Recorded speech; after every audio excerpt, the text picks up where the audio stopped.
আমার গায়ে এক দু ফোঁটা বৃষ্টিও পড়ল। আমি তাও এগিয়েই চললাম, কিন্তু যখন আমি সেই স্থানে পৌঁছলাম তখন কিন্তু কাউকে দেখতে পেলাম না। শুধু অগ্নির ছায়ার কিছু অবশিষ্ট পড়ে রয়েছে, আর দূরে পড়ে রয়েছে সেই মেয়ের মৃতদেহটা। তার স্থির দৃষ্টি সোজাসুজি আমার দিকে তাকিয়ে রয়েছে। আমি তার কাছে গিয়ে তার খোলা চোখ দুটো বন্ধ করে দিলাম। সাথে সাথে ঘটল এক আশ্চর্য ঘটনা। সেই বন্ধ করে দেওয়া চোখ দুটো নিজের থেকেই খুলে গেল,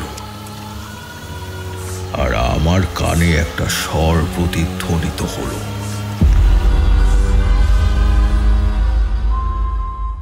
নমস্কার, আজ আবারও হাজির হয়েছে ফ্রাইডে সাসপেন্স নাইট, শোনাতে আরও একটা নতুন গল্প।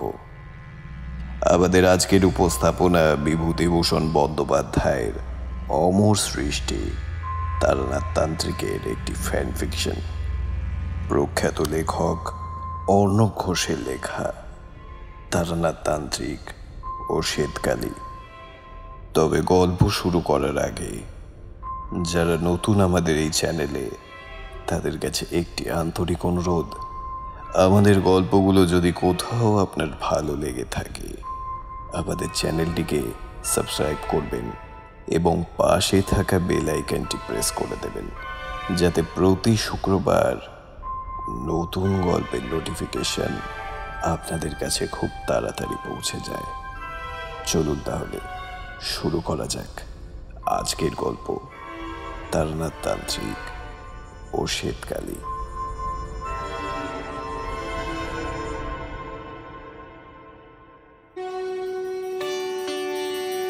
আজ সকাল থেকে পুজোর তোড়জোড় চলছে।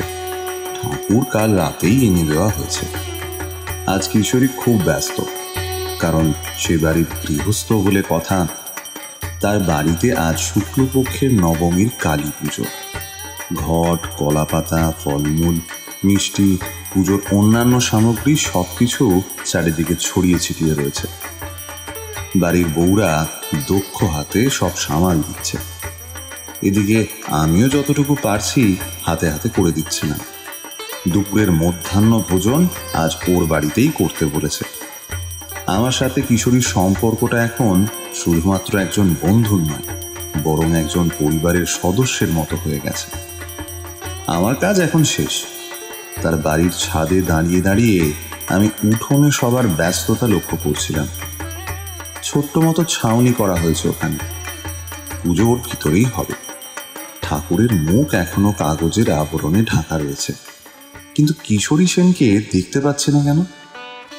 এই ভাবতে ভাবতেই দেখি ঘামে ভেজা কিশোরী নিজের ধুতি সামলাতে সামলাতে ছাদে প্রবেশ করল। তাকে দেখে আমার একটু করুণাই হচ্ছিল। সে এসেই আমার পাশে দাঁড়িয়ে বলল, সিগারেট হবে গো, একটা দাও তো। আমি হালকা হেসে পকেট থেকে একটা 4 স্কোয়ারের প্যাকেট বের করে একটা সিগারেট তাকে দিলাম। সে সেটা ধরিয়ে তাতে 2 টান দিয়ে বলল, মায়ের পুজোর আলাদাই শক্তি। এখন পরপর 3 বছর এই জিনিস চলবে। তা তুমি ঠিক বলেছ। তুমিও তো 3 বছর মায়ের আশীর্বাদ পাবে। আমিও এই মুহূর্তে আরেকটা সিগারেট ধরিয়ে বললাম, তারানাথ একটা কথা ঠিকই বলতো, সকল পুজোর মধ্যে মা কালীর পুজো সবচেয়ে কঠিন। কঠিন কিনা জানি না, তবে প্রচুর নিয়ম কানুন, আর এসব ক্ষেত্রে নিয়ম অমান্য করলে পুজোতে মন সায় দেয় না। তা যা বলেছ। আচ্ছা, তারানাথ কখন আসবে? আমাকে তো বলেছে সন্ধে নাগাদ আসবে, এখন দেখা যাক। এমন সময় নিচ থেকে কিশোরীর জন্য ডাক এলো। হাতে ধরা সিগারেটটা তখনও শেষ হয়নি। চটপট 2 টান দিয়ে সেটা ফেলে দিয়ে নিচে চলে গেল সে। সেদিন সারাটা সকাল থেকে দুপুর এরকম ব্যস্ততার মধ্যেই কেটেছে। সন্ধ্যে থেকে বাড়িতে অল্প অল্প করে লোকের সমাগম শুরু হলো। কিশোরী তাদের আতিথেয়তায় ব্যস্ত হয়ে পড়ল। পুজো শুরু হবে প্রায় রাত 12টায়। শেষ মুহূর্তের আয়োজন চলছে। মায়ের মুখের আবরণ সরিয়ে দেওয়া হয়েছে। সকলেই মাকে প্রণাম করে যাচ্ছে ভক্তি ভরে। এমন সময় দরজা দিয়ে ভিতরে প্রবেশ করল দাড়ি ভর্তি একটা মুখ, তার সাথে একজন যুবতী বালিকা। হ্যাঁ, তারানাথ আর চারি এসেছে। কিশোরী তাদের ভিতরে এনে মায়ের সামনে বসালো। তারানাথ ভক্তি ভরে মাকে প্রণাম করেই আমার দিকে ফিরে বলল,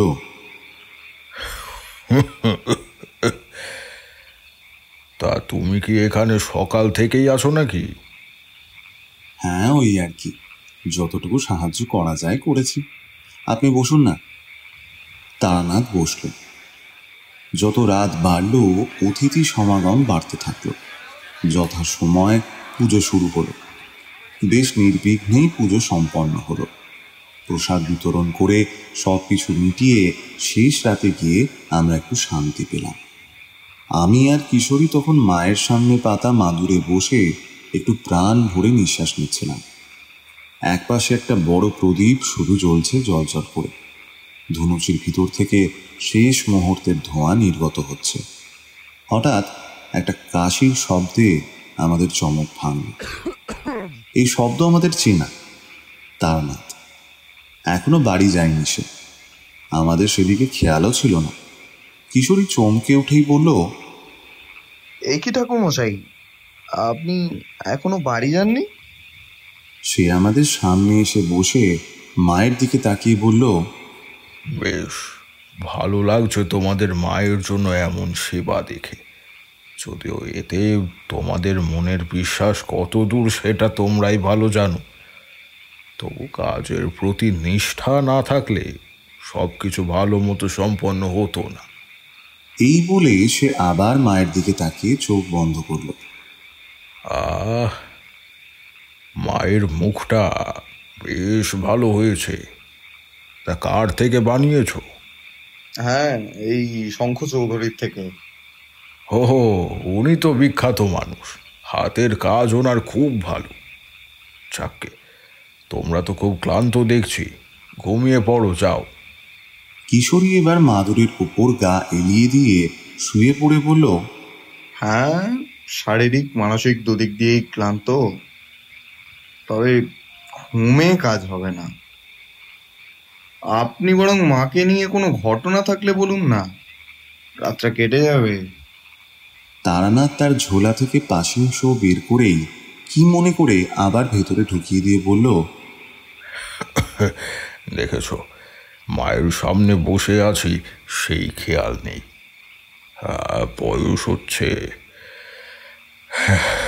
যাই হোক, যে ঘটনা আমি নিজের চোখে দেখেছিলাম মা কালীকে নিয়ে, আজ সেটাই বলছি।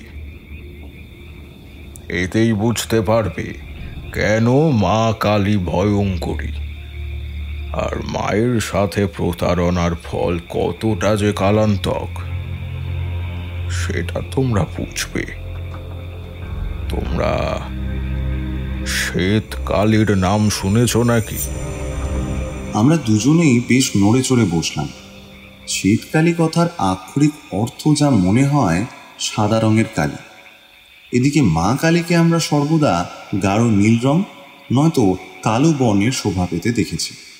আমাদের অবাক হওয়ার ভঙ্গি দেখে তারানাথ বুঝেই গেল যে আমরা বিষয়টা সম্পর্কে অজ্ঞাত। সে হেসে বলল,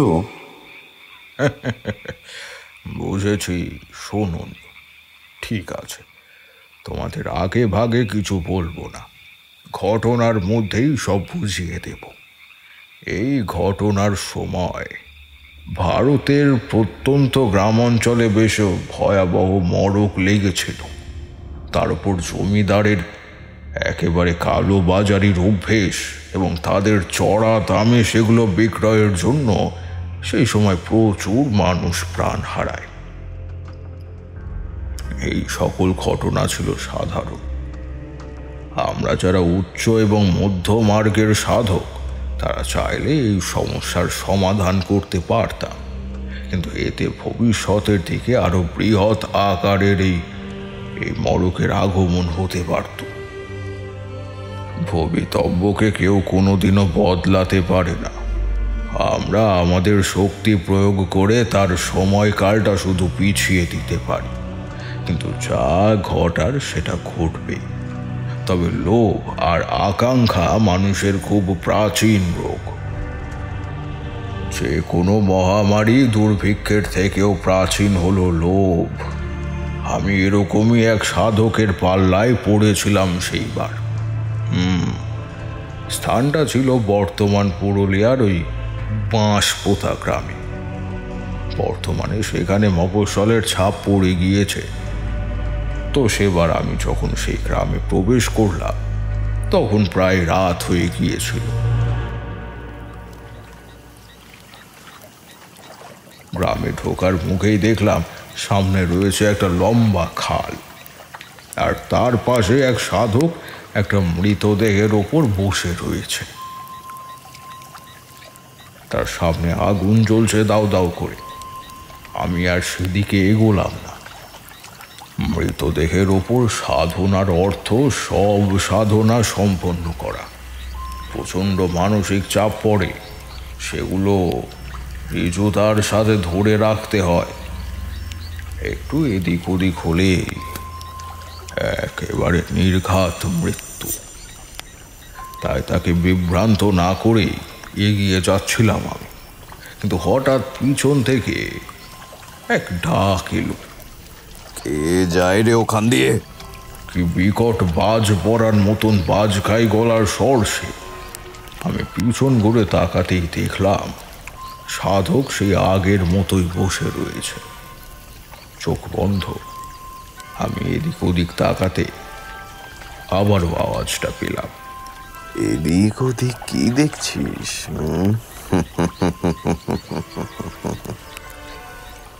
তোকেই বলছি, এখানে আবার সামনে এসে বস। আমি কোনো কথা না বাড়িয়ে তার সামনে গিয়ে বসলাম। সে চোখ বন্ধ অবস্থাতেই আমায় জিজ্ঞেস করলো, কি নাম তোর? আগে তারানাথ, তারানাথ চক্রবর্তী। তা এখানে এত রাত্রে কি মনে করে? আমি ভ্রাম্যমান তান্ত্রিক, হাঁটতে হাঁটতে চলে এসেছি। এছাড়া অন্য কোনো উদ্দেশ্য নেই আমার। তান্ত্রিক? বাবা বাবা, খুব ভালো। তা তোর গুরু কে? আসলে আমার কোনো স্থির গুরু নেই। আমি যখন যার থেকে পেরেছি, যা পেরেছি তা শিখেছি। বুঝলাম। এই সাধনার নাম কি জানিস? প্রথমে আমি ভেবেছিলাম সব সাধনা, কিন্তু পথচারীকে ডেকে কথা বলার মতন কাজ সব সাধনায় পড়ে না। তাই এখন ঠিক বুঝতে পারছি না যে কোন সাধনা ঠিক হচ্ছে। আমার এই কথা শুনে তান্ত্রিক হেসে ফেলল। তারপর রহস্যজনকভাবে হেসে বলল,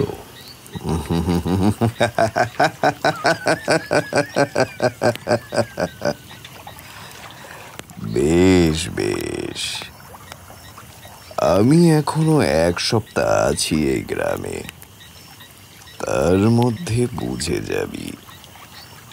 তখন যদি শিখতে চাস তখন বলিস। কিন্তু আমি ততদিন এক গ্রামে থাকি না, বড়জোর 2-3 দিন থাকি। মানুষ শেখার জন্য কত কিছুই না করে, তুইও করবি।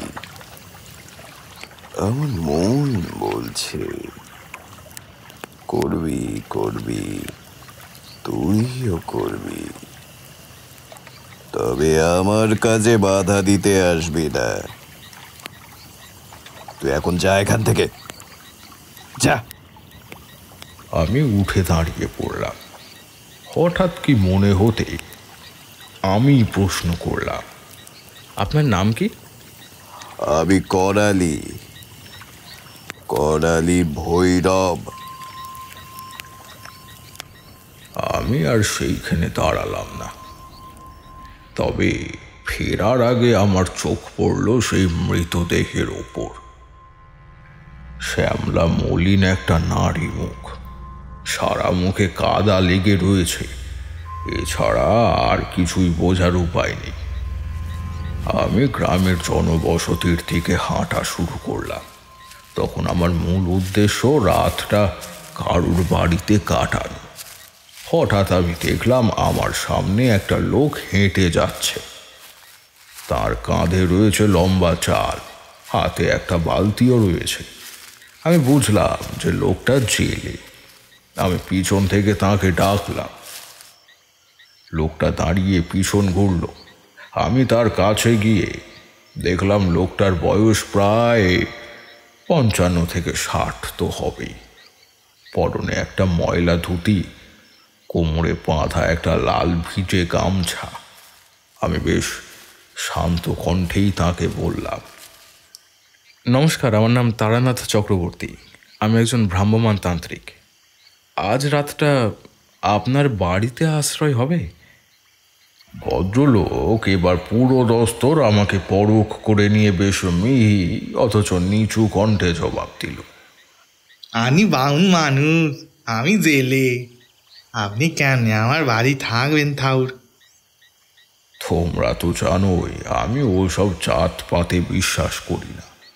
তাই আমি হেসে তার কাঁধে হাত রেখে বললাম, তোমাদের জাতপাতের অনেক ঊর্ধ্বে আমি। আমার এখন কিছুতেই কিছু হয় না। আন্তরিকতার সাথে যদি দুমুঠো অন্ন এবং রাতের এই শোয়ার ব্যবস্থাটা করে দাও তাহলেই হবে আমার। চলো যাওয়া যাক। এই বলে আমি তার জবাবের অপেক্ষা না করে তার কাঁধের থেকে জাল নিয়ে নিজের কাঁধে নিয়ে নিলাম। সে একটু ইতস্তত করে বলল, এসব কি করছেন আপনি? দেখো, যখন আমি তোমার মধ্যে মিশতে পারছি তখন তুমি কেন পারবে না? লোকটা এক গাল হাসি দিল। আমি বুঝলাম কথাটা তার মনে ধরেছে। তাই জিজ্ঞাসা করলাম, তাহলে রাকা, আজ রাতটা তোমার বাড়িতে আশ্রয় নেব, চলো। আমি আর রাকা ঝিঁঝি পোকার ডাককে সঙ্গী করে তার বাড়িতে রওনা দিলাম। রাকার বাড়িটা ছোট্ট একটা কুঁড়ে ঘরের মতো। পথে চলতে চলতে জেনেছিলাম তার বাড়িতে তার মেয়ে কৃষ্ণা ছাড়া আর কেউ নেই। তার স্ত্রী এক মড়কে মারা গিয়েছিল। তবে আমার সারা রাস্তায় মনে হয়েছে রাকা আমাকে কিছু বলতে চায়, কিন্তু বলতে পারছে না। আমরা তার বাড়ি আসতেই তার মেয়ে ঘটি করে পা ধোয়ার জল নিয়ে এলো। রাকা বলল, আগে ঠাকুর মশাইকে পা ধুয়েতে, উনি অনেক দূর থেকে আইসেন। কৃষ্ণমা বেশ যত্নের সাথে আমার পা ধুয়ে দিল। আমি তার মুখ দেখলাম, বেশ সুন্দর চাঁদ পানা মুখ, একেবারে একটা অকৃত্রিম গ্রাম্য আভাস রয়েছে। আমি তার মাথায় একটা হাত রেখে তাকে আশীর্বাদ করলাম। কৃষ্ণা তার বাবার দিকে তাকিয়ে বলল, বাবা, বাড়িতে তো চাল নেই, আমরা তো মুড়ি খেয়ে নেব, কিন্তু ঠাকুর মশাই কি খাবেন? রাকা ঘরের উঠোনে জাল গোটাচ্ছিল। মেয়ের এই কথাই সে যেন মুহূর্তে থমকে গেল। তার মুখ দেখে বুঝলাম সে অত্যন্ত লজ্জিত হয়েছে। আমি তাই সাথে সাথে কৃষ্ণাকে বললাম, রাতে মুড়ি আমারও বেশ ভালো লাগে। তোমাদের বাড়িতে 3 জনের খাওয়ার মতন মুড়ি আছে তো মা? হ্যাঁ, মুড়ি, খই, দুধ অনেক আছে। ব্যাস, তাহলে তো কোনো কথাই নেই। তুমি আর কোনো চিন্তাই করো না, আমাকে একটু খাওয়ার জল এনে দিও। কৃষ্ণা ভেতরে চলে গেল। রাকা যেন একটু স্বস্তির নিঃশ্বাস ফেলল। এরপর আমি আর রাকা দাওয়ায় বসে কথা বলছিলাম। রাতের স্নিগ্ধ ঠান্ডা হাওয়া বাতাস গায়ে লাগছিল। আকাশে বেশ কিছু তারা স্পষ্ট দর্শিত হচ্ছে। কৃষ্ণা আমাদের দুজনের জন্য 2টো ডাব ছুলে এনে দিল। এরপরে সে মাথা নিচু করে বলল, বাবা, পরশুর জন্য রাধিয়া কাকিকে বাছা হয়েছে। সে কি? কখন হলো? সকালে যখন তুমি ছিলে না তখন ওই কাপালিক এসেছিল, মোড়ল মশাই ঘোষণা করে দিয়েছে। সর্বনাশ। ঠিক আছে ঠিক আছে, তুই ভিতরে যা। এবার হারু যে কি হবে কে জানে, কাল একবার দেখা করি আসতে হবে। কি ব্যাপার, কিসের জন্য বাছা হয়েছে?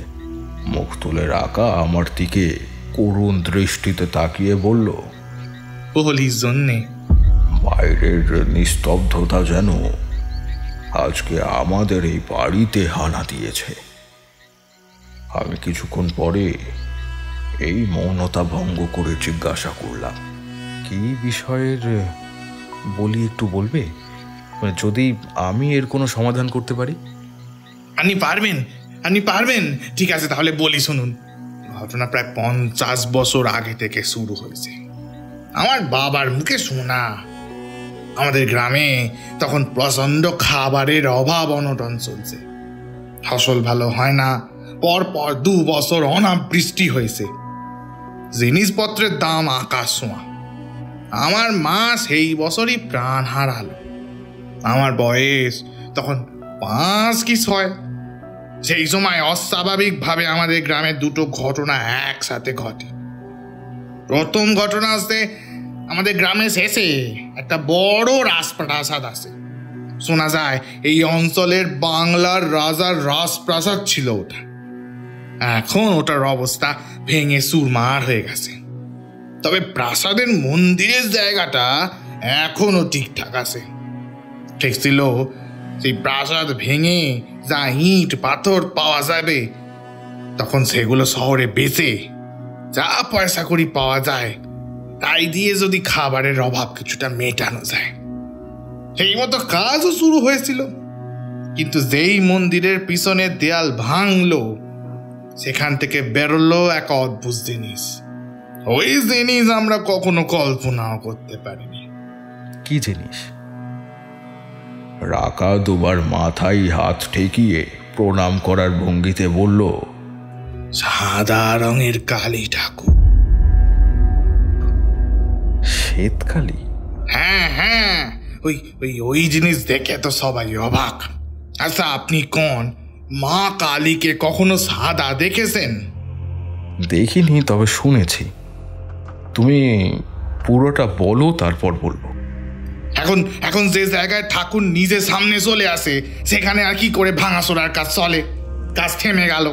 আর ঠিক সেই দিনই গ্রামে এলো এক কাপালিক, নামটা যদ্দূর মনে হয় করালি ভৈরব কি? হ্যাঁ হ্যাঁ, এই আপনি কেমনে জানলেন? ও আমি জানতে পারি, তুমি বলো যেটা বলছিলে। আচ্ছা আচ্ছা, হ্যাঁ, তো তিনি আইলেন। এসে তিনি যখন শুনলেন যে সাদা কালী দেখা দিয়েছে, তখন তিনি সাথে সাথে ওই বাড়ি গেলেন। তিনি ওই মুহূর্তে ওইখানে প্রতিষ্ঠা করলেন। তারপর গ্রামের সব লোকেদের উদ্দেশ্যে বললেন, আজ থেকে পর পর 51 বছর মায়ের উদ্দেশ্যে নরবলি দিতে হবে। প্রতি বছর একজন করে প্রাণ মাকে উৎসর্গ করবেন। মা এই গ্রামের প্রতি রুষ্ঠা হয়ে আছেন। মায়ের শ্বেত রূপ তো তারই প্রতীক। মা এখানে গাত্রবর্ণ ত্যাগ করেছেন, তাই এই গ্রামে এত মরক। মাকে খুশি না করতে পারলে এই গ্রামে সম্পূর্ণভাবে মরককে ধ্বংস করা একেবারেই যাবে না। এই কথা শুনে গ্রামের সবাই বেশ থতমত খেয়ে গেল। কাপালিক আবার বললেন, এবার তোমরাই ভেবে দেখো, তোমরা সবাই একইভাবে মরতে চাও নাকি প্রতি বছর একজন করে নিজের প্রাণ দিয়ে বাকিদের জীবন সুন্দর করে দিতে চাও? এখন তোমাদের হাতেই তোমাদের জীবনের সিদ্ধান্ত।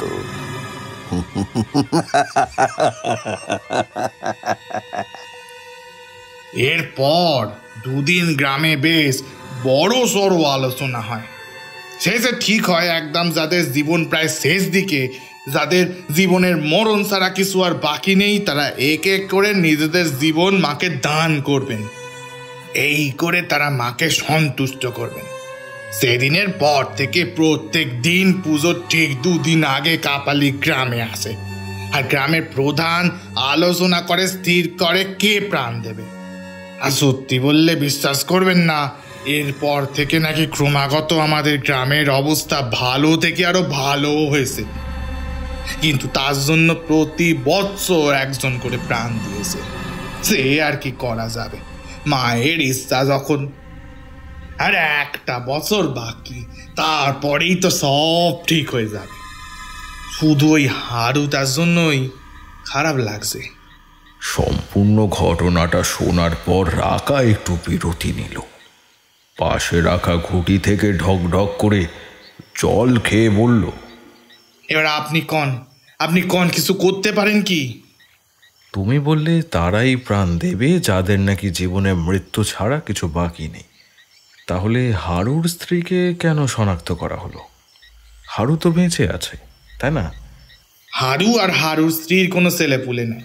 হারু বেতরোগী, খাট ছেড়েছে, নড়তেই পারেনি। তার স্ত্রী বাড়ি বাড়ি কাজ করে সংসার টানত। কিন্তু এরপর রাধেয়া বৌদিও গত 1 বছর ধরে ওই মারণ রোগে ভুগছে। তার শরীর ভেঙে গেছে একদম। বাড়ি বাড়ি কাজ করতে পারে না, আর অভাবে সংসার। সেই থেকেই হয়তো এই সিদ্ধান্ত নিছে। দেখি কাল গিয়া কথা কইব। বেশ, আমিও যাব। আর ভালো কথা, কাল একবার আমাকে ওই তোমাদের রাজপ্রাসাদে নিয়ে যেও, মায়ের দর্শন নেব। নিশ্চয় নিশ্চয়। বলছি, ঠাকুর অনেক রাত হয়েছে, এবার খেয়ে দিয়ে শুয়ে পড়েন। ছোট ছোট 2খানা ঘর ছিল তাদের। একখানা কৃষ্ণা আমার জন্য খুলে দিল। রাতে আর 1 জামবাটি দুধ দিয়ে আহার সেরে নিলাম। কৃষ্ণা মা আমার ঘরে একটা কুঁজো এনে রেখে দিল। তারপর মাটিতে মাদুর পেতে আর একটা বালিশ দিয়ে বিছানা সাজিয়ে দিল। ঘরের দক্ষিণ দিকের একটা জানালা খুলে দিতেই ফুরফুরে শীতল গ্রামীণ বাতাস একেবারে আমার গায়ে এসে স্পর্শ করলো। কিছু লাগলে ডাক দেবেন ঠাকুর মশাই, কেমন? আমার আর কিছু লাগবে না, তোমরাও শুয়ে পড়ো এবার। সে বেরিয়ে যেতেই আমি ঘরের দরজা বন্ধ করে মাদুরে গা এলিয়ে দিলাম। আমার মাথায় তখন একটা প্রশ্ন বারবার ঘুরছে। করালি ভৈরব কাপালিকের সেই কথাটা, আমার কাজে বাধা দান করবি না। কি কাজ যে উনি করছেন! কোনোভাবে এই বলির সাথে কি তার কোনো সম্পর্ক রয়েছে? শ্বেতকালীর সাথে এর কি সম্পর্ক? এই সব ভাবনা আমার ঘুম একেবারে কেড়ে নিল। হঠাৎ আমার মনে হলো রাতে একবার গোপনে দেখে আসলে হয় না। মনে মনে সেটাই স্থির করে ফেললাম। রাত একটু বাড়তে আমি দরজা খুলে বাইরে এলাম। আকাশটা মেঘাচ্ছন্ন হয়ে গিয়েছে। ঘন ঘন মেঘের গর্জন শোনা যাচ্ছে। আমি তাও রওনা দিলাম গ্রামের ওই শুরুর দিকে, যেখানে আমি করালি কাপালিককে দেখেছিলাম। আমি হাঁটতে হাঁটতে আমার গায়ে 1-2 ফোঁটা বৃষ্টিও পড়ল। আমি তাও এগিয়েই চললাম। কিন্তু যখন আমি সেই স্থানে পৌঁছলাম তখন কিন্তু কাউকে দেখতে পেলাম না। শুধু অগ্নির ছায়ার কিছু অবশিষ্ট পড়ে রয়েছে, আর দূরে পড়ে রয়েছে সেই মেয়ের মৃতদেহটা। তার স্থির দৃষ্টি সোজাসুজি আমার দিকে তাকিয়ে রয়েছে। আমি তার কাছে গিয়ে তার খোলা চোখ দুটো বন্ধ করে দিলাম। সাথে সাথে ঘটল এক আশ্চর্য ঘটনা। সেই বন্ধ করে দেওয়া চোখ দুটো নিজের থেকেই খুলে গেল, আর আমার কানে একটা স্বর প্রতিধ্বনিত হলো। করালি ভৈরবকে আটকে আটকাও, এই শেষ বলি, আটকাও।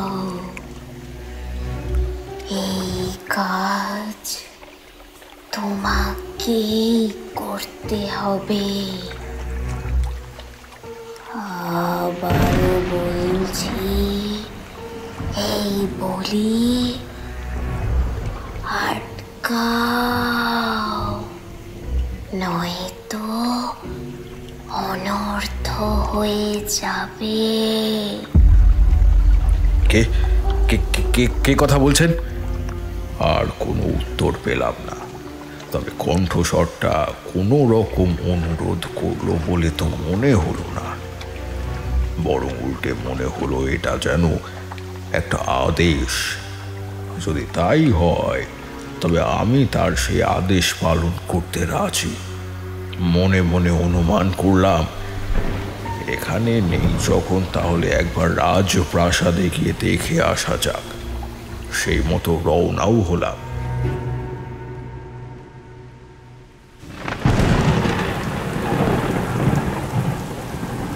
বৃষ্টির তেজ বাড়তে থাকলো। আমি বৃষ্টি মাথায় নিয়ে হাঁটতে থাকলাম, কিন্তু গ্রামে আসার পর আমার মনে হলো একে এত তুমুল বৃষ্টি আর আমি রাজপ্রাসাদের পথ চিনি না, কাজে আমার পক্ষে এই রাতে রাজপ্রাসাদ খুঁজে সেখানে যাওয়া একেবারেই সম্ভব হবে না।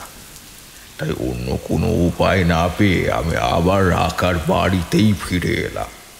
দালানে কোনো রকমে পা ধুয়ে নিজের ঘরে এসে আবার শুয়ে পড়লাম।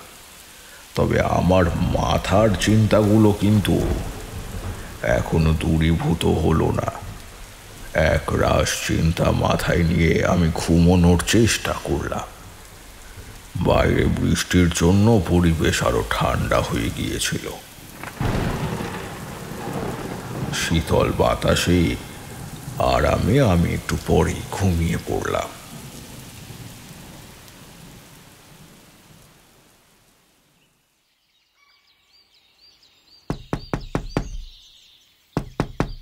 পরের দিন সকালে আমার ঘুম ভাঙল যখন, তখন আমার ঘরের দরজায় টোকা পড়ছে। আমি উঠে গিয়ে দরজা খুলতেই দেখলাম কৃষ্ণা চা হাতে দাঁড়িয়ে। ছোট্ট মাটির ভাঁড়ে চা এনেছে সে আমার ঘরে চা রেখে আমার দিকে মুখ ফিরিয়ে বলল, আপনার কাল রাতে বৃষ্টির মধ্যে বেরোনো কিন্তু একদম উচিত হয়নি। আমি অবাক হয়ে তার দিকে তাকিয়ে রইলাম। এইটুকু মেয়ে কি করে বুঝলো যে কাল রাতে আমি বাইরে বেরিয়েছিলাম? সে হয়তো আমার মনের কথা বুঝতে পারলো। তারপর সে আমার পায়ের দিকে তাকালো। আমি দেখলাম আমার পায়ে এখনো কিছুটা শুকিয়ে যাওয়া কাদা লেগে রয়েছে। আমার মাদুর ভিজে একেবারে ছোপ পড়ে গিয়েছে।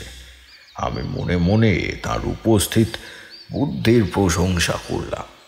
তারপর বললাম, তোমাদের এই করালি কাপালিকের আসল উদ্দেশ্যটা কি সেটা জানতে গিয়েছিলাম। আমার মন বলছে ও তোমাদের অজান্তে নিজের কোনো স্বার্থ সিদ্ধির জন্য তোমাদেরই ব্যবহার করছে। জানতে পারলেন কিছু? না, কি করে জানবো বলো, দেখতেই তো পেলাম না। কৃষ্ণা কিছুক্ষণ মাথা নিচু করে রইল, তারপর হঠাৎ বলল, আমি হয়তো জানি কাপালিকের উদ্দেশ্য কি। আমি অবাক হলাম। এই মেয়েটা আজ সকাল থেকে পরপর সব অবাক করা কথা বলছে। আমি নিজেকে সামলে নিয়ে তাকে জিজ্ঞাসা করলাম, তুমি জানো? বলো তো দেখি কি জানো। কৃষ্ণা একবার দরজা দিয়ে বাইরেটা দেখে নিল তার বাবা আসছে কিনা। তারপর মাথা নিচু করে বলা শুরু করলো, এই ঘটনা আমি ছাড়া আর এ গায়ের কেউ জানে না, আমার বাবাও নয়। আপনি কিছু করতে পারবেন এই আশা নিয়েই আপনাকে বলছি। সেবার আমাদের গায়ে এক বুড়ি মায়ের বলি নিয়েছিল সেই কাপালিক। সেই সময় আমার বাবার প্রচণ্ড শরীর খারাপ হয়েছিল। আসলে পরপর 3 দিন বৃষ্টিতে ভিজে নদীতে মাছ ধরেছিল, সেই থেকে জ্বর এসেছিল। কবিরাজ মশাইকে ডেকে এনে ওষুধ খাওয়াই, কিন্তু কিছুতেই কিছু হয় না। বলির দিন বাবা সারাদিন নদীতে মাছ ধরে এনে রাতে বড্ড কাহিল হয়ে পড়েছিল। সেই দিন ঝড় বৃষ্টির রাতে বাবার শরীরটা অস্বাভাবিক রকমের খারাপ পর্যায়ে চলে গেল। আমি বাবার বারণ তোয়াক্কা না করেই বৃষ্টি মাথায় নিয়ে বেরিয়েছিলাম পরের গায়ের বড় ডাক্তারকে ডেকে আনতে। সেই গ্রামে শহুরে ডাক্তার বসতেন, তাকে গিয়ে ডেকে আনতে হয়। পরের গায়ে যেতে হলে আমাদের শেষ থেকে সেই রাজপ্রাসাদ পেরিয়ে যেতে হয়।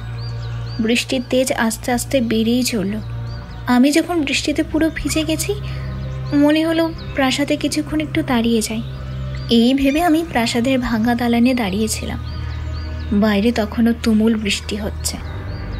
আমি আনমনে দাঁড়িয়ে বৃষ্টি দেখছিলাম। হঠাৎ আমি ভেতর থেকে একটা অট্ট হাসির আওয়াজ পেলাম।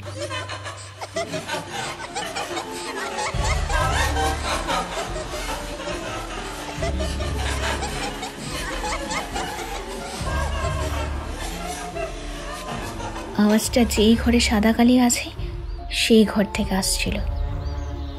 তুমি কি করে জানতে কোন ঘরে শ্বেতকালী প্রতিষ্ঠিত আছে? তুমি দেখেছিলে এর আগে? এমনিতে তো সবাই বলির পরের দিন গিয়ে মার দর্শন নিয়ে আসে।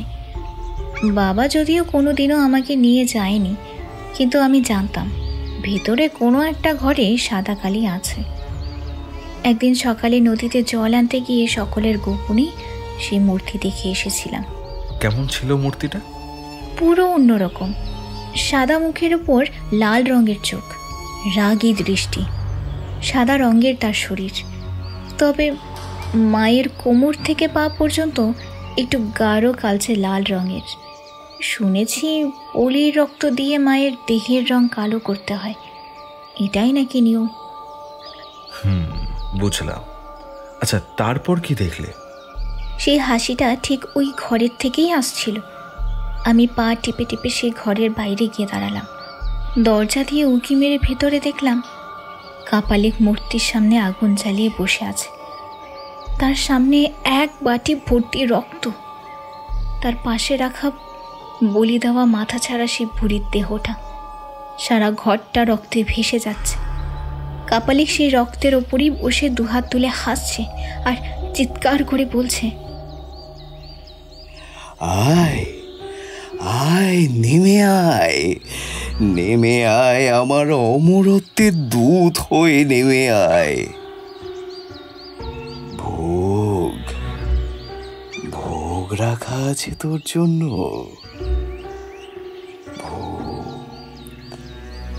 আর তখনই দেখলাম মূর্তির পেছন দিক থেকে হিসি শব্দ করে একটা অদ্ভুত দেখতে চার পেয়ে প্রাণী বেরিয়ে এলো। সেই প্রাণীটা এসে কাপালিকের সামনে উবু হয়ে বসে পড়ল।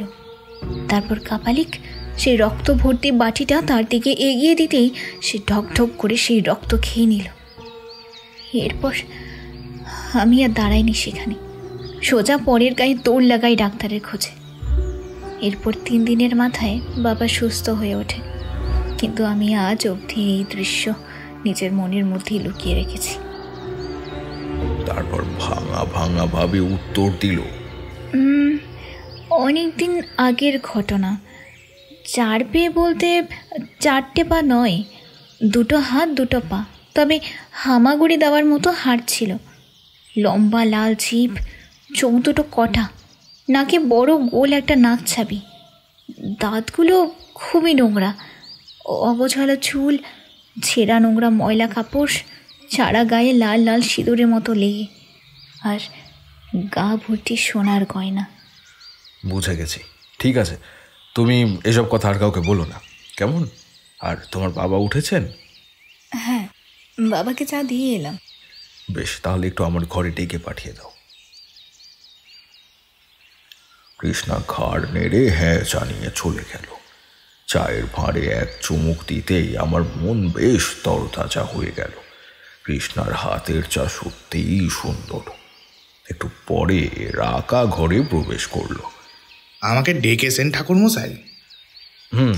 বলছি একবার হারুদের বাড়ি নিয়ে চলো তো আমাকে। বেশ, আমি চা খেয়ে তৈরি হচ্ছি, আপনিও তৈরি হয়ে নিন। এই বলে রাকা চলে গেল। আমার কাছে এখন সম্পূর্ণ বিষয়টা একেবারে জলের মতন পরিষ্কার। আমার খটকা ছিল কাপালিকের উদ্দেশ্য নিয়ে।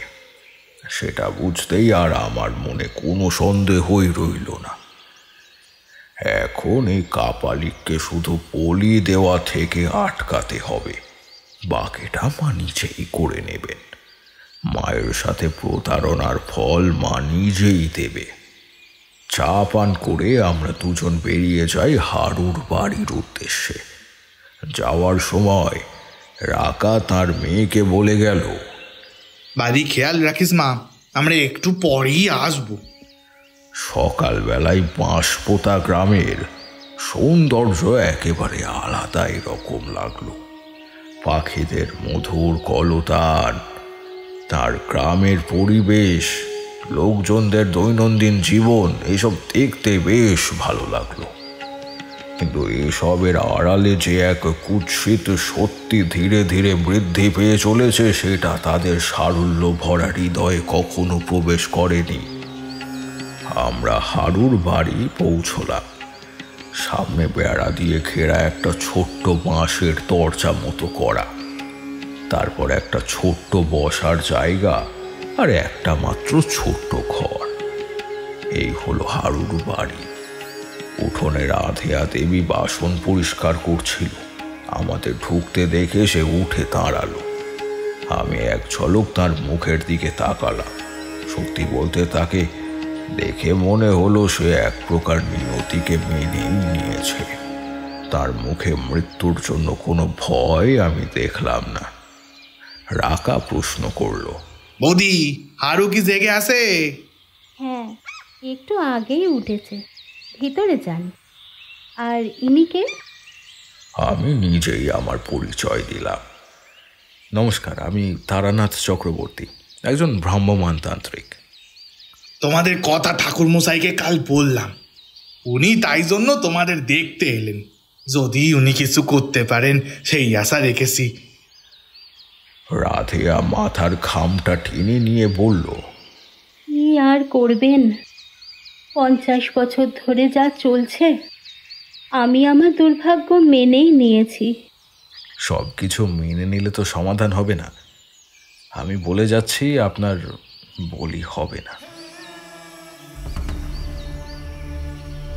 কথাটা শুনে রাকা এবং রাধেয়া দুজনেই এক ঝটকায় আমার দিকে তাকালো। তারা এই কথাটা আমার থেকে কেউই আশা করেনি। আমি কিন্তু সেখানে না দাঁড়িয়ে সোজা হারুর ঘরে ঢুকে পড়লাম। দেখলাম একজন প্রায় রুগ্ন হয়ে থাকা মানুষ খাটে শুয়ে রয়েছে। তার সম্পূর্ণ মুখ অবধি একেবারে চাদরে ঢাকা, চোখ বন্ধ। আমার পিছন পিছন বাকি দুজনও ঘরে প্রবেশ করল। রাধিয়া আমাকে একটা ছোট্ট বেতের টুল এনে বসতে দিল। আমি সেখানে বসে হারুর মাথায় হাত বুলিয়ে দিলাম। হারু চোখও খুলল। আমি তার দিকে তাকিয়ে হালকা হেসে বললাম, এখন কেমন আছো? শরীর কেমন আছে তোমার? হারু স্বাভাবিকভাবে আমাকে চিনতে পারল না। পিছনে নিজের স্ত্রী এবং রাকাকে দেখেও সে নির্বাক রইল। আমি তাকে নিজের পরিচয় দিয়ে বললাম, আমি তোমাকে ঠিক করতে পারি হারু, তবে তার আগে আমাকে তোমার স্ত্রীকে রক্ষা করতে হবে। হারু তাতেও ওপরের দেওয়ালের দিকে চুপ করে তাকিয়ে রইল। এইবার আমি আমার ব্রহ্মাস্ত্র চালালাম। তোমার স্ত্রীর বলিদান হবে না হারু। আশানুযায়ী কাজ হলো। মুহূর্তের মধ্যে আস্তে আস্তে হারু আমার দিকে ফিরে তাকালো। আমি তার দিকে ফিরে তাকিয়ে হেসে বললাম, হ্যাঁ হারু, রাধেয়া নিজের জীবন দেবে না। এসব আপনি কি কইছেন ঠাকুর মশাই? আপনারাও বসুন, আপনাদের কিছু বলতে হবে, হয়তো আপনারা কিছু বুঝবেন না। এরপর রাধিয়া এবং রাকা দুজনেই বসলো হারুর খাটে। আমি বলা শুরু করলাম, মা কালী হচ্ছে সময়, মৃত্যু এবং শক্তির প্রতীক। সমাজের অন্ধকার এবং কালো দিনগুলো নিজের হাতে মা নিয়ন্ত্রণ করেন। তাই ওনার গাত্রবর্ণ কৃষ্ণময় হয়ে থাকে। এটাই তার স্বাভাবিক রূপ। এখন কালী যদি শ্বেত শুভ্র হয়ে থাকেন, তার অর্থ দেবী অসুস্থ। পুরাণে বলা আছে, দেবীর নিজের রোগের লক্ষণ অনুযায়ী গাত্রবর্ণহীন করে ফেলে ইঙ্গিত দেন। তখন দেবী তার সন্তানদের থেকে রক্ত চান। তবে এখানে একটা ছোট্ট বিষয় জানার রয়েছে। যে কোনো নির্বল প্রাণীর বা সাধারণ মানুষের রক্তে দেবী সুস্থ হন না। দেবীকে সুস্থ করার জন্য লাগে পাষাণের রক্ত, যার সারা জীবন ধরে রয়েছে শুধু পাপ আর পাপ, যার জীবনে সেই একমাত্র ভোগ্য বিষয়। সমাজের প্রতি যার কোনো অবদান নেই, লোভ লালসায় বিহবল মানুষের রক্ত চায়। সেই রক্ত দিয়েই দেবীকে স্নান করাতে হয়, তবেই দেবীর আবার আগের মতো কৃষ্ণবর্ণ রূপ ফেরত আসে। অবাক হয়ে আমাকে রাখা প্রশ্ন করলো, কিন্তু ওই কাপালিক বলেছিলেন দেবী রেগে আসেন বলে গায়ের রং সাদা হয়ে আসে। 51 বছর ধরে 51 জন মানুষকে বলির রক্ত দিলেই দেবী সন্তুষ্ট হবে। তাদের রক্তে দেবী ধীরে ধীরে আসল রূপ নেবে। এমনকি আমরাও বলির পর সেই জিনিস দেখেছি। মিথ্যে বলেছিল। আসলে ওই কাপালিক মৃত মানুষের রক্ত অর্ঘ্য হিসেবে দান করেন ওই উচ্চ মর্গের যোগিনীকে। আসলে ওই যোগিনী একজন সাধারণ মানুষ। কোনো মানুষকে হত্যা করে তার মৃতদেহকে নিয়ে যজ্ঞ সাধনা করার পর 51 বছর থেকে নররক্ত পান করালে সেই মৃত ব্যক্তির শরীর যজ্ঞ সমাজে উচ্চ মার্গের যোগিনী হিসেবে প্রতিষ্ঠান পায়। 51 রক্তের গ্রহণের পর যোগিনী সেই সাধককে অনন্ত শক্তি এবং অমরত্ব প্রদান করেন। প্রত্যেকবার রক্তের অগ্রিম ভাগ যায় সেই মানুষরূপী যোগিনী শরীরে। তারপর কিছুটা বেঁচে যাওয়া রক্ত দিয়ে তিনি মা কালীর মূর্তি রং করিয়ে দেন। কিন্তু এটা সোজাসুজি মায়ের সাথে প্রতারণা, আর এর ফল সে কাপালিক ভোগ করবে। এরপর রাধে আর চোখে মুখে একটা উৎসাহ আমি দেখতে পেলাম। তার মধ্যে কোথাও একটা বেঁচে থাকার আশ্বাস দেখা দিয়েছে। সে প্রায় আগ্রহ নিয়ে বলে উঠল, তার মানে আমাদের এতদিনের বলির সাথে এই মরক মায়ের রুষ্ট হওয়া কোনো কিছুই সম্পর্কিত নয়? না, সবই ওই কাপালিকের সাজানো, শুধুমাত্র নিজের স্বার্থ সিদ্ধির জন্য। কথাটা শুনে অত্যন্ত রেগে গেল রাকা। সে তখনই উঠে দাঁড়িয়ে হুঙ্কার ছেড়ে বলল, এত বড় সাহস ওই কাপালিকের! আমাদের গায়ের লোকজন মেরেও নিজে বাঁচতে চাইছে, তাও মা কালীকে অপমান করে। আমি এখনই ওরে খুন করে আসব। আমি তাকে শান্ত করিয়ে বললাম, বোঝালাম যে হঠকারিতা করা এই মুহূর্তে উচিত নয়। মা নিজেই এর শাস্তি দেবেন। রাধে আর মধ্যে এখন আমি একটা স্বতঃস্ফূর্ত ভাব লক্ষ্য করতে পারছি। সে বলল, আপনাদের জন্য চা নিয়ে আসি, দাঁড়ান। এই বলেই সে দৌড়ে ঘর থেকে বেরোতে গেল, আর অসাবধানতা বশত চৌকাঠে হোঁচট খেয়ে আছড়ে পড়ল দালানে। আমরা সাথে সাথে সেদিকে ছুটে গেলাম। রাধে আর মাথাটা অল্প ফেটে গিয়েছে, রক্ত গড়িয়ে পড়ছে সেখান থেকে। আমি বিষয়টা বুঝতে পেরে মনে মনে হাসছি। রাকা আমাকে দেখে বলল, বৌদির মাথা ফেটে গেছে আর আপনি হাসছেন? আমি বলেছিলাম না রাকা, একটু আগে বললাম না যে মা ব্যবস্থা করবেন? এই দেখো, ব্যবস্থা করে দিলেন। বলির শরীরে খুঁত দেখা দিয়েছে, ওকে এখন আর বলি দেওয়া যাবে না। মুহূর্তে রাকা বিষয়টা উপলব্ধি করে চোখ বড় বড় করে ফেলল। তাকে দেখে মনে হলো যেন এক অলৌকিক কাণ্ড ঘটে গেল তার সাথে। আমি উঠে বললাম, পুজো কখন হয়? আজ মাঝরাত থেকে শুরু। এই সময় রাজবাড়িতে শুধু পরিবারের লোক উপস্থিত থাকবে। হারু তো যেতে পারবে না, অর্থাৎ শুধু রাধেয়া যাবে। ঠিক আছে, আপাতত ওকে কবিরাজের কাছে নিয়ে ওষুধ টষুধ লাগিয়ে দেওয়ার ব্যবস্থা করো। রাতে এসে আমি বলে দেবো কি করতে হবে। রাকা তাকে ধরে নিয়ে কবিরাজের বাড়ি গেল। ফিরে এসে আমাকে জিজ্ঞাসা করলো, একবার কি রাজপ্রাসাদ দেখে আসবেন? তার আর দরকার নেই, যে জন্য যাবো ভেবেছিলাম সেই কাজ হয়ে গিয়েছে। রাতে একবার মায়ের দর্শন নিয়ে আসবো। রাকা আমার কথা কিছুই বুঝল না।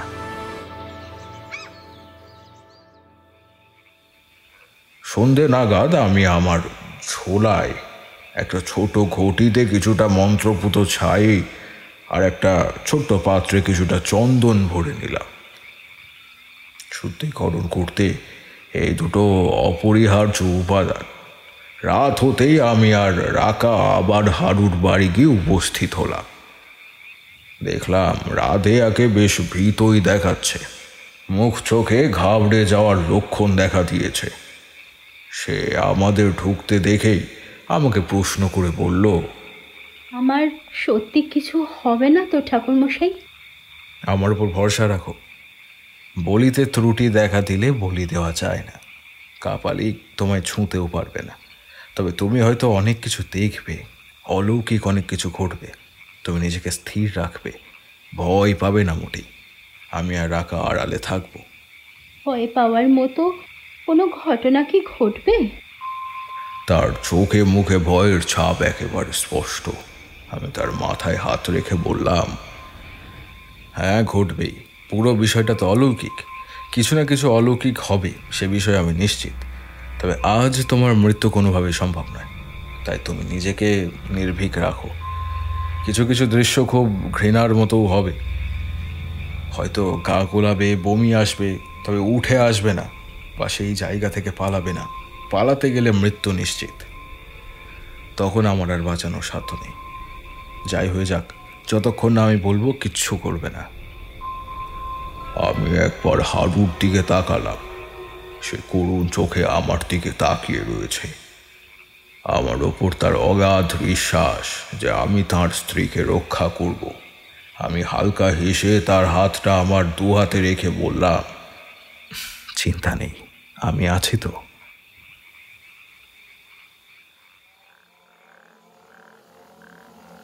রাত তখন গভীর। ঝিঁঝি পোকা আর ব্যাঙের ডাক নিস্তব্ধতার সঙ্গী হয়েছে আজকে। গতকাল বৃষ্টি হয়েছে বলে বেশ তাড়াতাড়ি হাঁটা সম্ভব হচ্ছে না। তারই মধ্যে হেঁটে চলেছে রাধেয়া। পিছন পিছন আমি আর রাকা। আমরা আড়াল থেকে দেখছি রাধেয়াকে। কিছুক্ষণ হাঁটার পর ওই প্রথম আমি চাক্ষুষ করলাম ভগ্ন প্রায় রাজপ্রাসাদটা। একটা বিস্তীর্ণ ফাঁকা অঞ্চলে অতন্দ্র প্রহরীর মতন দাঁড়িয়ে আছে। অন্ধকারে মনে হচ্ছে সাক্ষাৎ যমদূতের মতো দাঁড়িয়ে রয়েছে প্রাসাদটা। জায়গায় জায়গায় ভেঙে পড়ে আছে ইট পাথর, কোথাও বা দেওয়ালের বড় অংশ। রাধেয়া রাজপ্রাসাদে প্রবেশ করল। পিছন পিছন আমি আর রাখাও প্রবেশ করলাম। ভিতরে মাটির ওপর ইট পাথরের ছোট টুকরোই ভর্তি। হাঁটতে গেলে আওয়াজ হচ্ছে। তবু আমরা সাবধানী পায়ে ধীরে ধীরে দালানে প্রবেশ করলাম। রাজপ্রাসাদের ভিতর প্রবেশ করতেই একটা মিহি শব্দে মন্ত্র আওড়ানোর আওয়াজ আমাদের কানে এলো। সেই সঙ্গে ভিতরের একটা ঘর থেকে আলোর রেশ আমি দেখতে পেলাম। রাধেয়া সোজা গিয়ে সেই ঘরে প্রবেশ করলো। আমি আর রাকা পা টিপে টিপে সেই ঘরের দরজার সামনে গিয়ে এক বীভৎস দৃশ্য দেখলাম। করালি ভৈরব কাপালিকা আগুন জ্বালিয়ে বসে রয়েছে। চারিদিকে ছড়িয়ে ছিটিয়ে রয়েছে তেল, ধূপ, ছাই, মাছের কাঁটা, সিঁদুর, আর সামনে রয়েছে মায়ের শ্বেত শুভ্র রূপ। তবে গাত্রবর্ণে কালচে ভাব রয়েছে। বুঝলাম শুকিয়ে যাওয়া রক্ত। এখন শুধু মুখটায় তার কালচে ভাব হওয়া বাকি রয়েছে। মায়ের চোখে ক্রূর দৃষ্টি। লোহিত জিহ্বা বক্ষ পর্যন্ত বিস্তৃত। মায়ের রুদ্র মূর্তি এখানে রয়েছে। রাধেয়া কাপালিকের পিছনে গিয়ে দাঁড়ালো। তার মুখে ঘোমটা দেওয়া। কাপালিক প্রশ্ন করল, তুই একাই এসেছিস? পরিবারের কেউ আসেনি? আগে হ্যাঁ বাবা, আমার তো স্বামী ছাড়া কেউ নেই। কিন্তু উনি তো বাতের রুগী, হাঁটা চলাও করতে পারেন না, তাই আমাকে একাই আসতে হলো।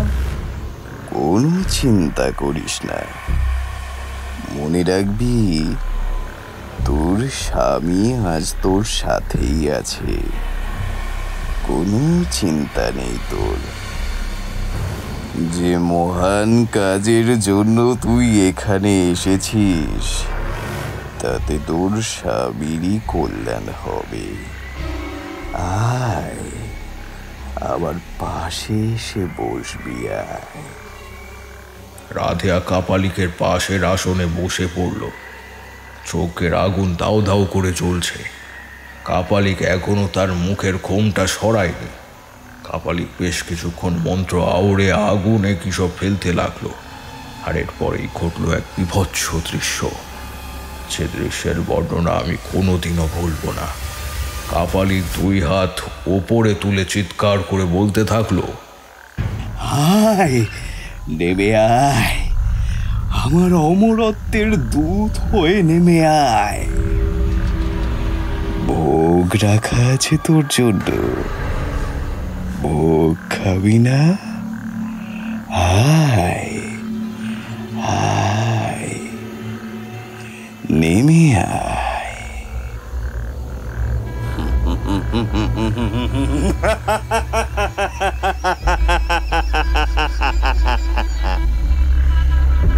আর সেই সাথে বিকট হাসি। প্রাসাদের আনাচে কানাচে সেই হাসি ছড়িয়ে ছিটিয়ে পড়তে থাকলো। দেওয়ালে বারবার প্রতিধ্বনি হতে থাকলো সেই শব্দ। এই দৃশ্য কৃষ্ণার বর্ণনার সাথে হুবহু মিলে যাচ্ছে।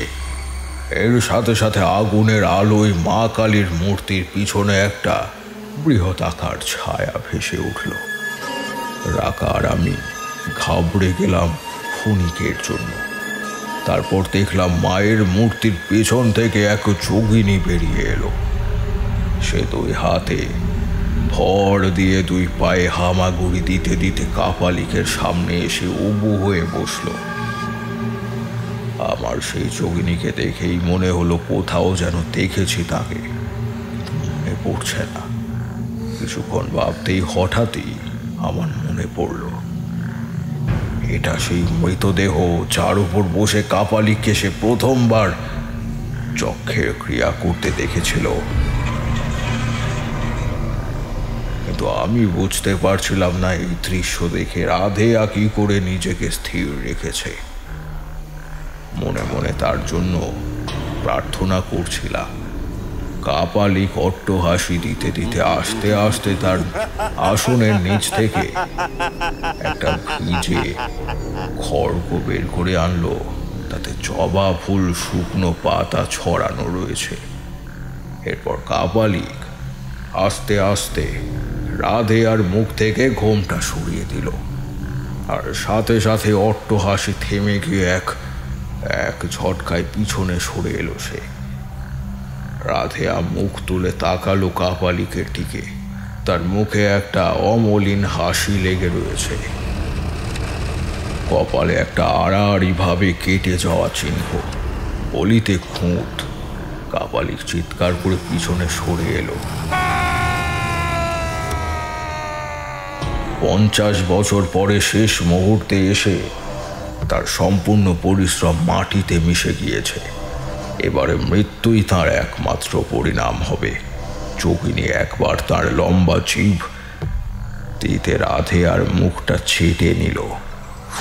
সে কিন্তু নির্বাক, তার দৃষ্টি সোজা কাপালিকের চোখের দিকে। কাপালিকের দৃষ্টিতে এখন একরাশ ভয়। যোগিনী এবার ক্রূর দৃষ্টিতে কাপালিকের দিকে তাকালো। সে আদিম তন্ত্রের নিয়ম ক্রিয়া সম্পূর্ণ না করতে পারলে সাধকের প্রাণ নেবে যোগিনী। দুই পায়ে আর দুই হাতে ভর করে আস্তে আস্তে এগিয়ে গেল কাপালিকের দিকে। কাপালিকের এখন দেওয়ালে পিঠ ঠেকে গিয়েছে। যোগিনী তার অর্ঘ্য না নিয়ে ফেরত যাবে না। কাপালিক বসে পড়েছে। আস্তে আস্তে তার শরীর বেয়ে ওপরে উঠে এলো যোগিনী। তার সরু লম্বা লকলকে জিভ দিয়ে কাপালিকের মুখটা একবার চেটে নিল। কাপালিক ভয়ে কাঁপতে আরম্ভ করেছে। তার চোখ দিয়ে অঝরে জল পড়ছে, মুখ থেকে লাল পড়ছে। আস্তে আস্তে যোগিনী তার দুটো হাত কাপালিকের মাথার দুপাশে রাখলো। তার অন্তিম সময় উপস্থিত। কাপালিক চোখ মুছল, আর সাথে সাথে যোগিনী এক ঝটকায় তার মুন্ডুটা দেহ থেকে উপড়ে ফেলে দিল। গলার কণ্ঠনালী হতে দ্রুত বেগে রক্ত বইতে লাগলো। যোগিনী কিছুটা রক্ত প্রথমে সোজা চালান করলো নিজের মুখে, তারপর কিছুটা রক্ত সারা মুখে চোখে ছড়িয়ে ছিটিয়ে এক শেষ হয়ে গেল। সেই বিভৎস দৃশ্য দেখে আমরাই নিজেদের আর স্থির রাখতে পারছিলাম না। চারিদিক রক্ত ভেসে যাচ্ছে একেবারে, কিন্তু মাঝখানে স্থির হয়ে বসে রয়েছে রাধেয়া। মুখে এখনো সেই স্থির হাসি লেগেই রয়েছে। যোগিনী এরপর কাপালিকের মুন্ডু হাতে নিয়ে নাচতে নাচতে আবার মায়ের মূর্তির পিছনে চলে গেল, কিন্তু আর বেরিয়ে এলো না। অদৃশ্য হয়ে গেল চিরতরের জন্য। আমি আর রাকা প্রবেশ করে রাধেয়াকে ডাকলাম, কোনো সাড়াই এলো না। আমি তাকে আলগা স্পর্শ করে ডাকতেই সে আমার হাতে ঢলে পড়ল। ধীরে ধীরে তার চোখ বন্ধ হয়ে গেল। রাকা তাকে ধরে মায়ের পায়ের সামনে শুইয়ে দিল, তারপর বলল, ঠাকুর ঠাকুর, বৌদি কথা বলছে না কেন? স্বয়ং মা নিজেই এসেছিলেন ওর মধ্যে, তাই তো যোগিনী তাকে চিনতে পেরেই কাপালিককে আক্রমণ করলো। তাই তো এত বিভৎস দৃশ্য দেখার পরেও নিজেকে ধরে রেখেছিল সে। ভেতরে ভেতরে সে অজ্ঞান হয়ে গিয়েছিল। রাকা আবার অবাক হয়ে আমার কথা শুনল। তারপর আমি রাকাকে বললাম, আমার হাতে হাতে রক্ত পরিষ্কার করে এক জায়গায় জড়ো করো। এই রক্ত শুদ্ধিকরণ করে মাকে স্নান করাতে হবে। এই কাপালিকের পাপের রক্ত শুদ্ধ করে দেবীকে অর্পণ করতে হবে। রাকা সেই মতো আমার হাতে হাতে রক্ত পরিষ্কার করলো। সমস্ত রক্ত আমি একটা পাত্রে জমায়েত করলাম। তারপর আমি আমার থলের থেকে মন্ত্রপুত ছাই আর চন্দন বাটা দিয়ে সেই রক্ত পরিশোধনও করলাম। এরপর বললাম, কোনায় একটা টুল রাখা আছে, ওটা আনো। রাকা টুল আনলো। আমি তার উপরে চড়ে সেই পাত্র সমেত রক্ত মায়ের মাথায় ঠেলে দিলাম। সম্পূর্ণ শ্বেত রূপ ধীরে ধীরে কালচে রং ধারণ করতে লাগলো। আমি রাকাকে বললাম, রাধেয়াকে নিয়ে বেরিয়ে এসো। মায়ের রূপ বদলানো সচক্ষে দেখতে নেই, এতে মায়ের অপমান হয়। রাকা কথা মতো রাধেয়াকে কাঁধে করে নিয়ে বেরিয়ে এলো। আমি আর রজতকে প্রথমে হারুর বাড়ি রেখে এলাম, তার এখন বিশ্রামের প্রয়োজন। এরপর আমি রাকাকে তাদের প্রধানের বাড়ি নিয়ে যেতে বললাম। রাকা আমাকে সেই বাড়িতে নিয়ে গেল। প্রধানের বাড়িটা একটু সম্পন্ন গোছে। প্রধান আমাদের সাথে দেখা করতে এলে প্রায় 10 মিনিট পর। তার পরনে সাদা ধুতি এবং সাদা জামা, বেশ স্বাস্থ্যবান চেহারা। তিনি এসেই হাত জোর করে বললেন, নমস্কার, আমি প্রসূন কুমার, এই গ্রামের প্রধান। বলুন কি বলবেন। আমি হাত জোর করে নিজের পরিচয় দিয়ে সম্পূর্ণ কথা বললাম। রাকাও সঙ্গ দিল আমার সাথে। সব কথা শুনে তিনি মাথায় হাত দিয়ে বললেন, আমাদের সারল্যের সুযোগ নিয়ে সাধু বাবা এত বড় খেলা খেলেছিলেন, নিজের স্বার্থের জন্য এত কিছু। আমার গ্রামে মায়ের অপমান আমি সহ্য করব না। আপনি যা বলবেন আমি তাই করব ঠাকুর, আপনি আদেশ করুন। আমি শুধু তাকে বললাম, আপনারা যদি কোনো সংঘ স্থাপন করে দেবীর মন্দির প্রতিষ্ঠা করতে পারেন তবে ভালো হয়। আর যদি সেটা করতে অসুবিধা হয় তাহলে আপনারা এই বছর মায়ের পুজো নিয়ম মেনে মাকে বিসর্জন দিতে পারেন। আপনি প্রধান, তাই আপনার যা মনে হয় সেটাই আপনি করবেন। আপনার কথা মতো আমরা দেবীর মন্দির প্রতিষ্ঠা করব। প্রতি বছর পুজো হবে মায়ের। আপনি যখনই সময় পাবেন তখনই আসবেন। আমি তখন সেখান থেকে রওনা দেওয়ার উপক্রম করলাম। হঠাৎ যাওয়ার সময় আমার একটা বিষয় মনে পড়ল। আমি আবার বললাম, ভালো কথা, গ্রামের শুরুর দিকে একটা মেয়ের মৃতদেহ পড়ে আছে। কাপালিক ওকে হাতিয়ার করে স্বার্থ সিদ্ধি করেছিলেন। ওনার মৃতদেহ সৎকারের ব্যবস্থা করে দেবেন একটু। প্রধান ঘাড় নেড়ে সম্মতি জানালেন। সেই দিন রাতে গ্রামের মাঝ বরাবর ওই মেয়ের মৃতদেহ অগ্নি সৎকার করা হলো। সকলে মিলে তার আত্মার শান্তি কামনা করলাম। এরপর আমরা আবার হারুর বাড়ি গিয়েছিলাম। আমরা ঢুকতেই হারুর মুখে আজ একটা ছোট হাসির রেশ দেখা গিয়েছে। আমি হারুর দিকে তাকিয়ে জিজ্ঞাসা করলাম, কি হারুবাবু, এখন খুশি তো? এক পাশে মিটমিটি হাসছে রাধেয়া। সে বোধহয় তার জীবনের এমন উলট পুরাণের কথা স্বপ্নেও ভাবিনি। আমি তাদের দেখে সত্যি খুব খুশি হলাম। আমি বললাম, এবার তাহলে আপনার কিছু ব্যবস্থা করা যাক। আমি এরপর হারুর চাদর সরিয়ে তার সম্পূর্ণ শরীরে একবার আমার হাত বুলিয়ে দিলাম। হারু কিছুক্ষণের মধ্যেই অল্প অল্প পা নাড়তে পারল। এই দেখে হারুর মুখে উত্তেজনাপূর্ণ হাসি দেখা গেল। রাধেয়া দেখে খুশিতে আত্মহারা হয়ে গেল। আমি বললাম, হাসতে হাসতে প্রত্যেকদিন অল্প অল্প করে হাত পা নাড়ানোর চেষ্টা করবেন, তারপর অল্প অল্প হাঁটার চেষ্টা করবেন। হ্যাঁ, আপনি 1 মাসের মধ্যে আগের মতন হয়ে যাবেন, কোনো ভয় নেই। এরপর রাধেয়া সাথে সাথে আমার পায়ে পড়ে কাঁদতে লাগলো। আমি তাকে তুলে নিয়ে তার মাথায় আশীর্বাদ সূচক হাত রাখলাম। এরপর আমরা আবার রাকার বাড়ি ফিরলাম। কিন্তু আমি আর বেশি সময় ওই গ্রামে থাকিনি। ওই দিন রাতেই আমি আবার রওনা হই। রাকা আমাকে আরও 2 দিন থেকে যেতে বলেছিল, তো আমি রাজি হইনি। ফেরার আগে তাকে আর কৃষ্ণকে আশীর্বাদ করে আসি। রাতের অন্ধকারে বাঁশপোতাকে পিছনে ফেলে একরাশ স্মৃতি নিয়ে আবার আমি এগিয়ে চললাম অজানার দিকে। এরপর শুনেছিলাম প্রতি বছর নাকি ওই গ্রামে মহাকালীর বড় করে পুজো করা হয়। যাই, উঠি, বিসর্জনের আগে অনেক কাজ আছে।